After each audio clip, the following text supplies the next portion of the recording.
So today I will be talking about art galleries. So the title of the talk is Eyes Forward, Contiguously Guarding an Art Gallery in Optimal Time.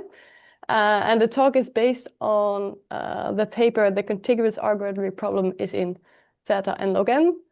That is joint work with Jacobus, Ivor, and Eva, also all in the Copenhagen currently. All right, so let's start talking about the art gallery problem. I guess most of you know the original art gallery problem. So in this problem, we are given a polygon P with n vertices. And the question is, what is the minimum number of guards needed to see all of P? So first of all, what is a guard? Well, a guard is simply a point in the polygon. And what it sees is everything that is not blocked by one of the edges or walls of the polygon. So for example, this line here that it sees is generated because of this vertex kind of blocks the visibility of anything further away. So here we have one guard. Of course, this guard cannot see the entire polygon. We need some more. So let's place a few more guards here. And we see that if we place a fourth guard here, we have guarded the entire polygon. So actually, in this case, 4 is the optimal number of guards to guard this polygon, if I checked correctly. So this question is already quite old in terms of TCS, at least. So it was introduced by Clay in the 70s, and lots of people have studied the problem since. By the way, if there are any questions at some point, please just interrupt me. No problem at all. All right, so Schwatal showed that in some cases, you need n/3 guards to guard the entire polygon, and actually you can always make do with this number as well.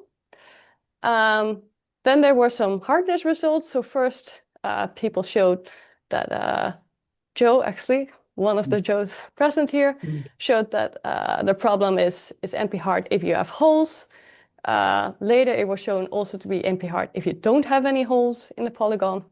And more recently, it was shown to be ER complete. So that's the general problem. Also, lots of variants of this problem have been studied. So I will place them into 3 general categories. So the first category is other NP-hard variants. So most of the related problems are in this category here.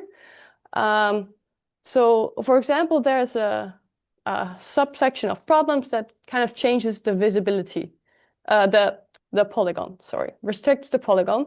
So for example, if the polygon is X monotone, or if it's orthogonal, or 1.5D terrain, the problem is still NP-hard. So a different category is problems that change sort of the guard placement or the type of visibility that the guards have.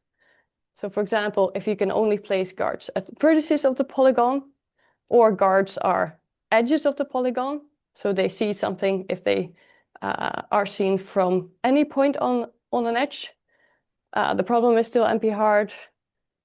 Or I also saw Christian, I think.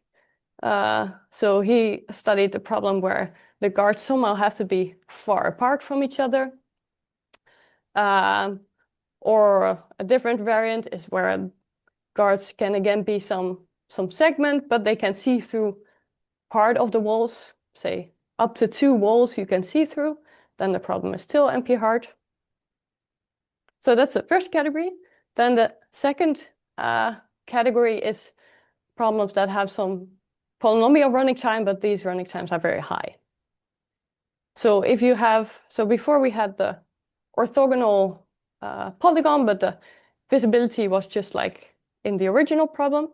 So if you also make the visibility orthogonal in some way, so either because the rectangle connecting the 2 points has to be empty, or in the second variant here, there has to be a monotone path, and then the 2 points are visible, then you get some solutions, but the solutions that we know of at least have high polynomial running time.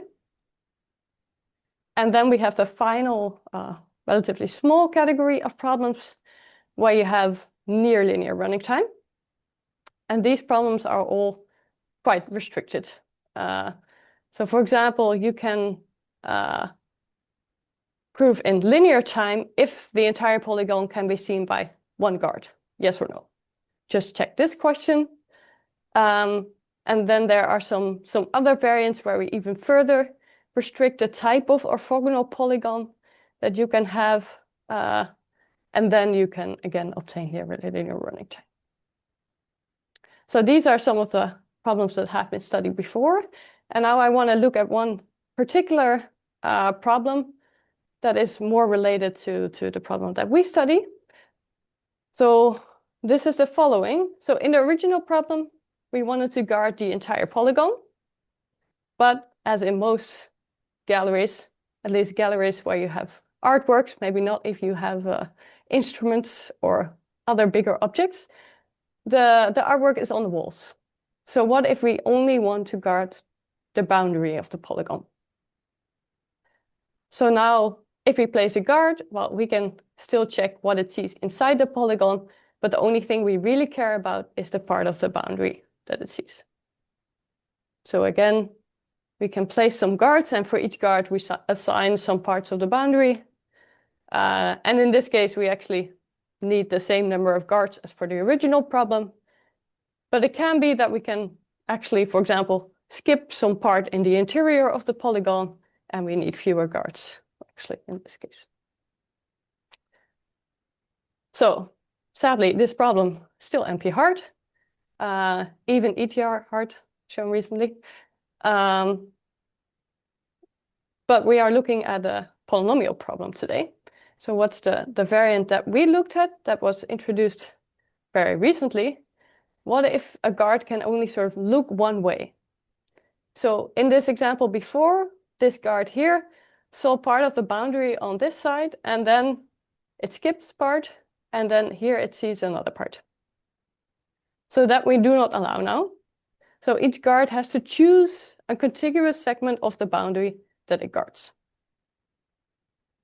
So now, for example, if we choose this guard here, we can choose this part of the boundary, and again, place a guard here, and then here. But now, actually, we're not done yet. So we actually need 5 guards to contiguously guard this polygon. All right, so it can be actually that we need many more guards for this contiguous version than for the normal version, I would say. So at SoCG last year, there were 3 papers, actually, that studied this problem. They were merged into one, and all of them had roughly the same running time. So this K here, and the running time is the number of guards in an optimal solution. So K n to the 5 log n, not very small polynomial, I would say. So might indicate that this is in one of the harder categories of the polynomial type. Well, actually, we show that this is not the case. So in our paper, we show that you can actually solve the problem in n log n time, and this is also optimal. So for the rest of the talk, I'll mainly focus on the n log n time algorithm. And if I have time at the end, I will also talk a little bit about the pretty straightforward, actually, lower bound, n log n lower bound. Any questions so far? No? Good. All right, then let's get to the algorithm. So a first naive approach would be, say we start at some point on the boundary, and we just choose the guard that sees from this point further as far as possible. So there is no guard that sees both this next segment here. By the way, you can see my mouse, right? Yes, okay, good. Okay, so that sees this segment here and this segment here, because you have to be sort of on this side of this segment and on this side of this segment. So that's not going to happen. So we actually found a guard that sees optimally from here to as far as possible. Of course, there are many. We can place this point in a lot of different places, but we just pick one. So now we look from this point, again, choose the next best guard, etc. So actually, if we do this, we always obtain a solution with at most k plus 1 guards. Remember that k is the optimal number of guards. So we only use one guard too many. So that's not too bad, but still we want to know what is the optimal, of course. So in one of these papers that was merged into this big sausage paper, they showed that actually after k into the third rounds, you find some solution with k guards. So actually, if you just keep on going, you will find a nice solution at some point. But of course, we're aiming for near linear running time. We don't have the time to do all of these rounds. So what we're going to do instead is we're going to find a good starting point. So now the question is, of course, a hand, yes? Sorry, could you please explain what a round is? Like, as in you just keep walking? Yeah, so with a round, I mean, you choose guards until you have guarded the entire boundary. So you start at a point, choose the best guard, continue until you have seen the entire boundary. That's what I call a round. And for the next round, where do you start? Like, you start from, for example, here, like where the red guard ended. Is it? So in general, you start from, so you find the last guard that may see further than your starting point. In this case, it sees exactly to your starting point. So you would just start in the same point again. But in principle, you just continue where the last guard sees up to. Wait, so in this case, because it ended at the same point, does that mean that it's actually optimal? Yes, I see. exactly. Cool. So this is also the number of guards that we had before, 5. So it is, in this case, optimal. Maybe I indeed should have chosen an example where it doesn't end at the same point, but yeah. So that also connects well to my next point. What is a good starting point? Well, actually, the point that we had here was a boundary point in the optimal solution.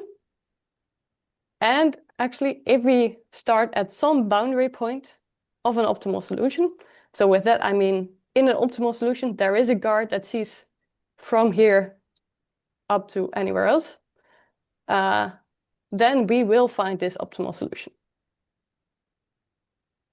So indeed, here, if we start at this point or at this next point here, we will always find a solution with 5 guards. All right, but of course, we don't know the optimal solution. So how are we going to find a boundary point of the optimal solution? So the overall algorithm is going to be the following. So we're going to find a set of points along the boundary of the polygon, such that for at least one of the points, it is a boundary point of an optimal solution. And then we're going to compute this sort of next best guard for each of the points in the set repeatedly until we find a solution. And because of this guarantee of 0.1, we know that we will find a solution with k guards. So what I'm going to show today is that you can actually compute this set. Well, I mostly show you what the set is like, but you can compute it in n log n time. And then if you combine this result with this previous sausage result, you actually straight away get an cubic time algorithm. And then I'll show you how to improve that to k n log n. So almost n log n, but there's still a factor k in the solution. And then in the paper, we improve this further to actually n log n. And this is I think the most technical part of the paper, but I'll not focus on that today because I think it's the maybe least interesting, at least from a talk point of view. But of course, have a look at the paper if you're interested in the more analytical, technical part of the result. All right, so let's first start with this step of finding the points along the boundary. So to this end, we're gonna classify all of the guards into two categories. So we're gonna have good guards and bad guards. So let's have a look at an example. So what is written here? So a guard is good if it's not equal to one of the, so this UV is simply the segment along the boundary that the guard sees. So if it's not equal to one of the points, the endpoints of what the interval that it sees. And then we look at this, the angle. So the angle from the guard to the two endpoints of the interval it sees. If that is smaller than 180 degrees, then we say the guard is good. So this example here is a good guard. If it's bigger than 180, so for example, this red guard, then we say the guard is bad. And somehow good guards are easier to deal with than bad guards.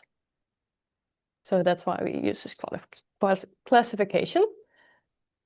And the good guards are useful for finding this set X. So what we prove is the following. So there always exists some optimal guard set where at least one of the guards is either a good guard or it has the endpoint of its viewing area is a vertex of the polygon. So either it's good or it sees from some vertex.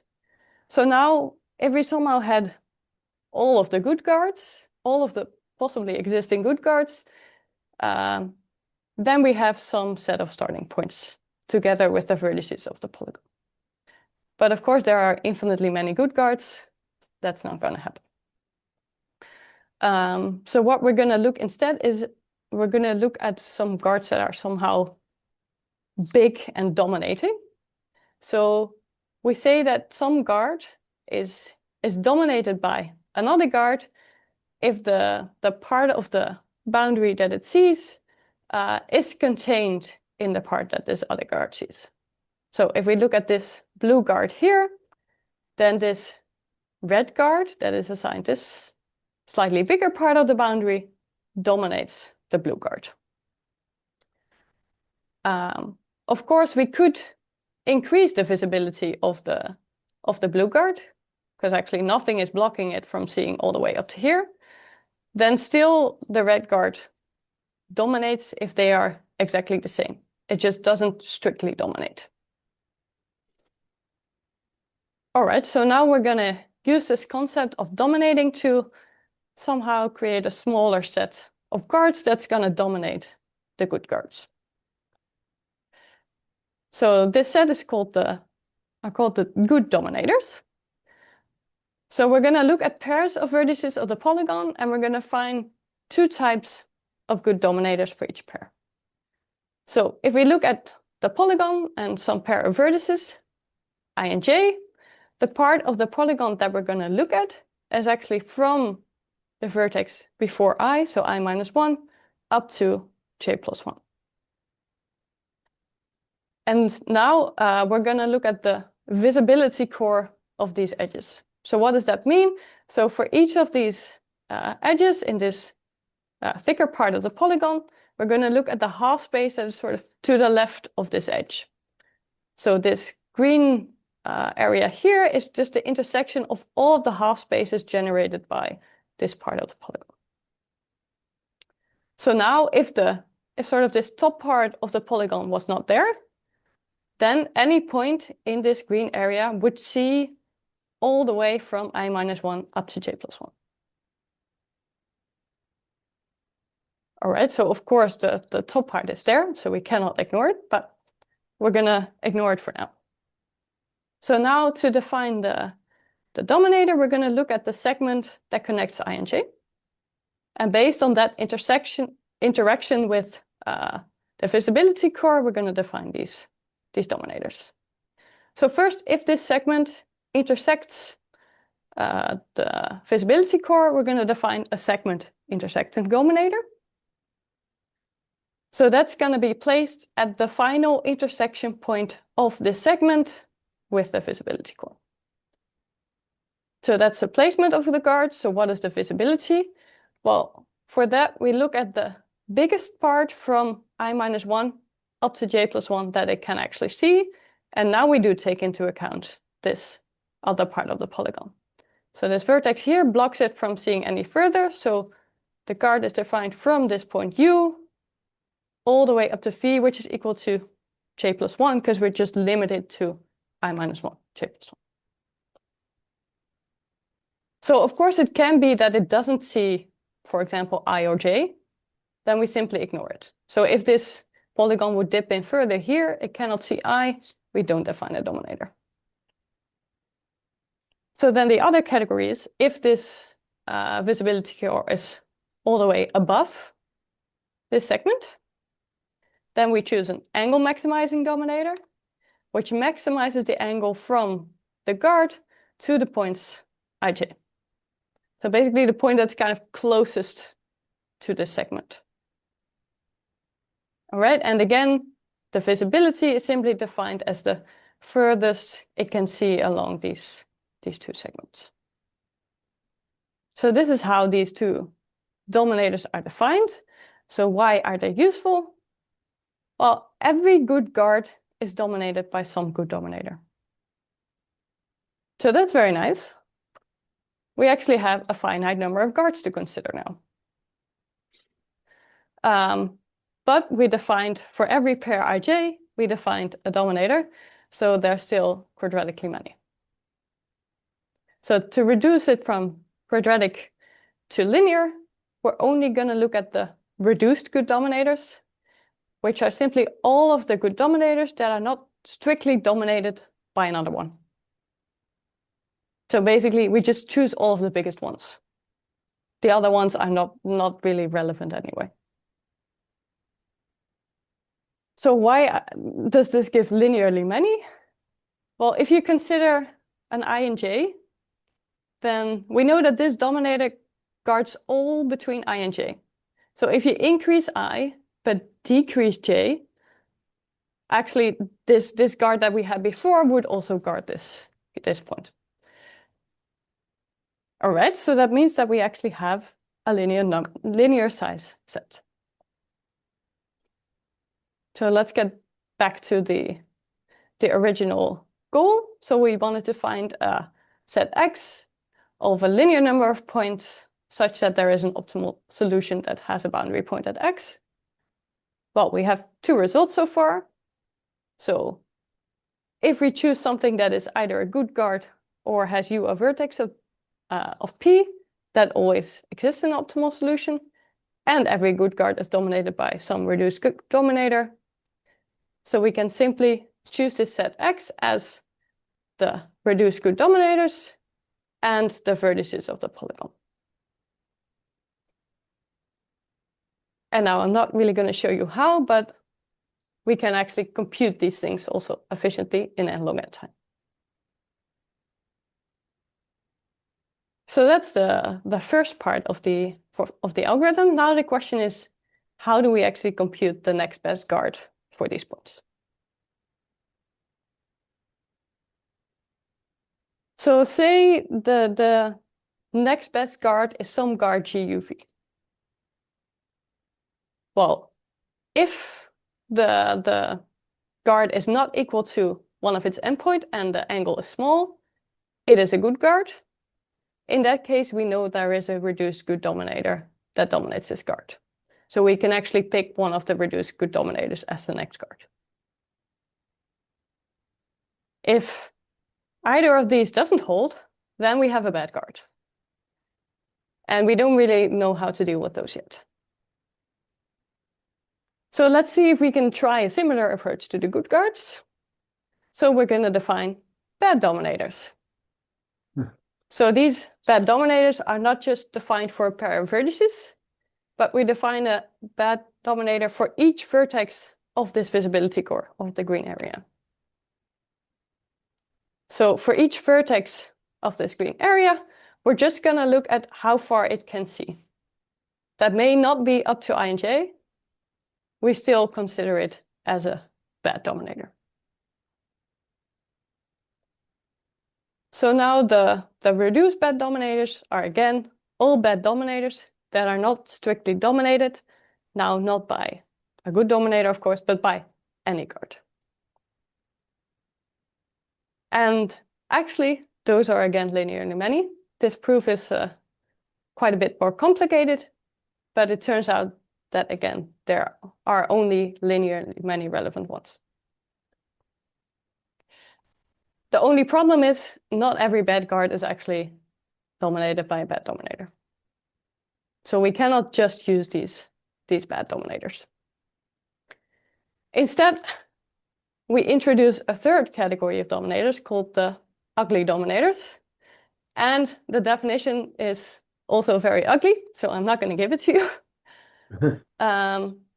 But yeah, essentially for some bad guards, we define an ugly dominator, and then suddenly every bad guard is dominated by a reduced bad dominator or an ugly dominator.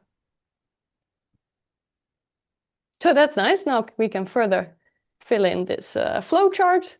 So if it's bad, we just choose the reduced bad or ugly dominator.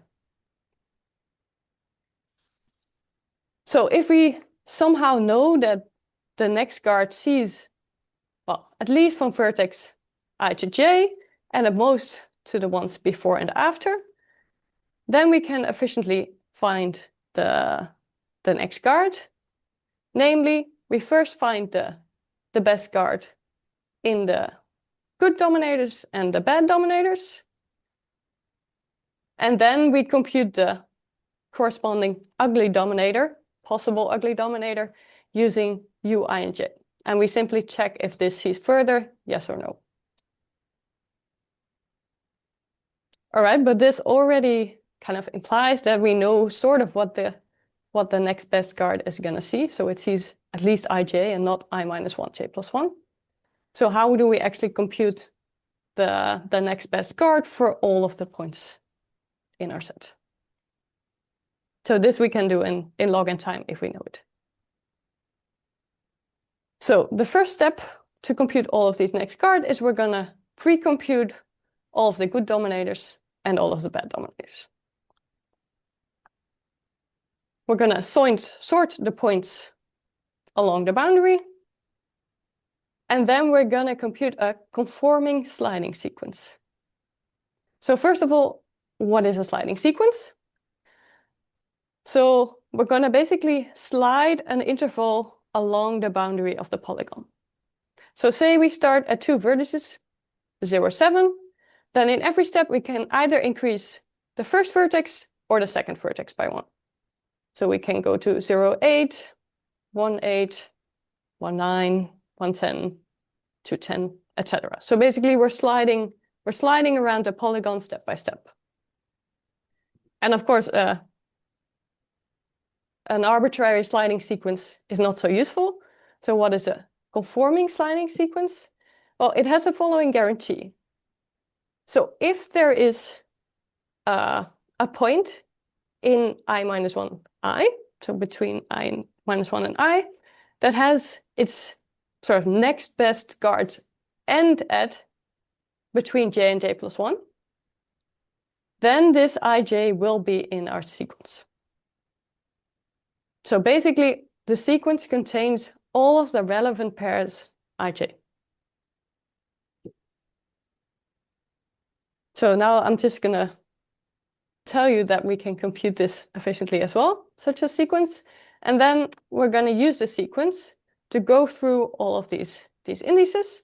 So for each pair of indices in sigma, we're going to compute the next best guard for all points that are between I minus 1 and I, and that have their next in j plus 1. And because, say we have a point along the boundary here, and its next point ends up here, then if we look at the later point along the boundary, its next will always be later. So basically, this next function is an increasing function. So if we just consider the points in sorted order along the boundary, we're not gonna miss the next point for one of these points because we know it's always increasing. All right, so that's how we compute all of the points. And actually, I lied a little bit before because I wanted to introduce this sliding sequence later, but we also use this sliding sequence to compute the reduced bed dominators. So we have to swap the first and third step.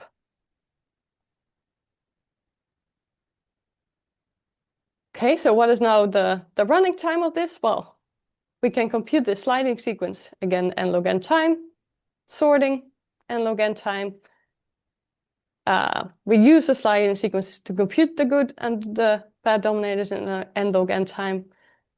And again, we already saw that step 4, if we know I and j, this step takes log n time per point.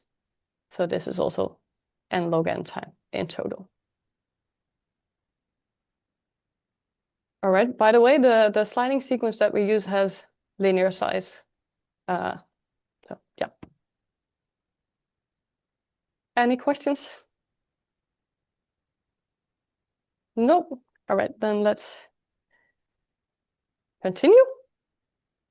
So we now saw the second step of the algorithm can be executed in n log n time, sort of per step that we have to repeat this. Well, we have to repeat this k times. We have to find the next guard k times. So actually, this gives us a k n log n time algorithm. And like I said in the paper, we get rid of the k and we go to even order n log n time. Right? I guess we still have some time to have a look at the lower bound as well, so that's nice. So for the lower bound, we're going to use from the reduce from the set disjointness problem. So in this problem, we are given, well, in our variant, 2 lists of integers. They are between 1 and n cubed, and each has size n. And furthermore, the list A is already sorted, but B is not. And now the question is the intersection empty or not? And actually, this problem has a lower bound of n log n comparisons. So in any comparison-based model like the real RAM, it has an n log n lower bound.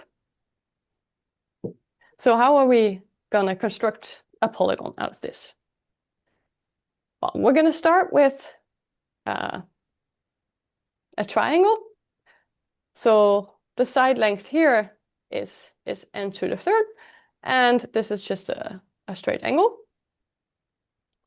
And now each point along the top part of this polygon is going to represent a number that might be in the set A.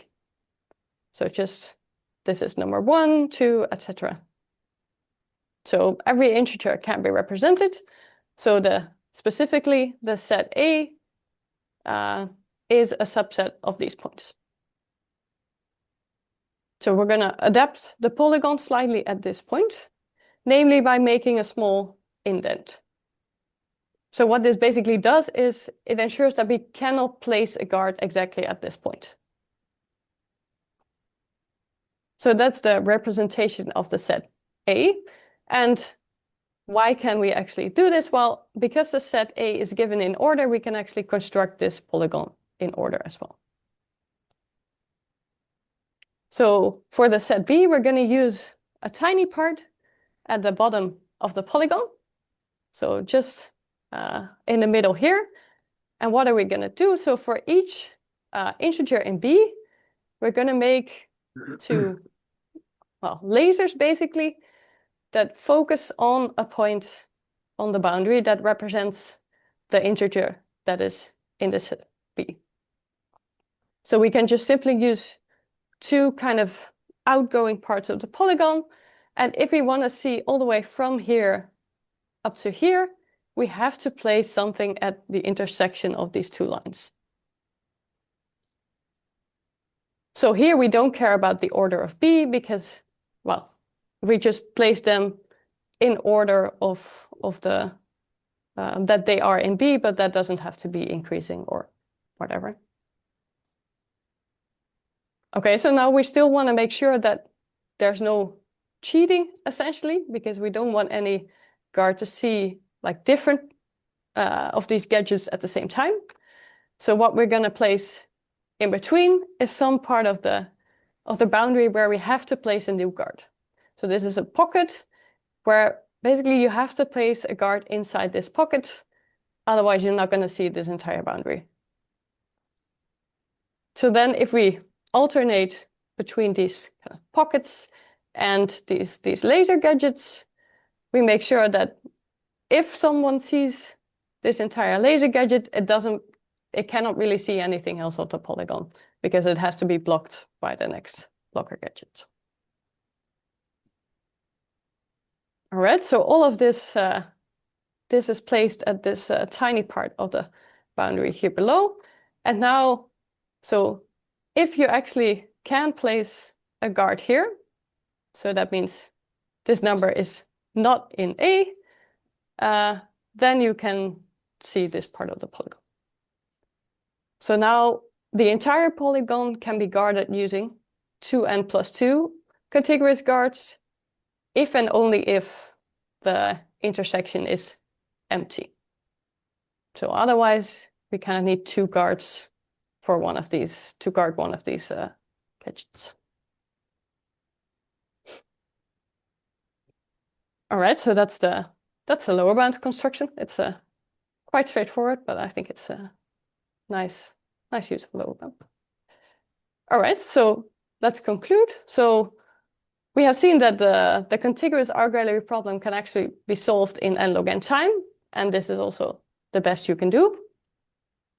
So what are some open questions? Because of course now this problem is kind of finished. So first of all, what about polygons with holes? Basically, our entire approach falls apart here.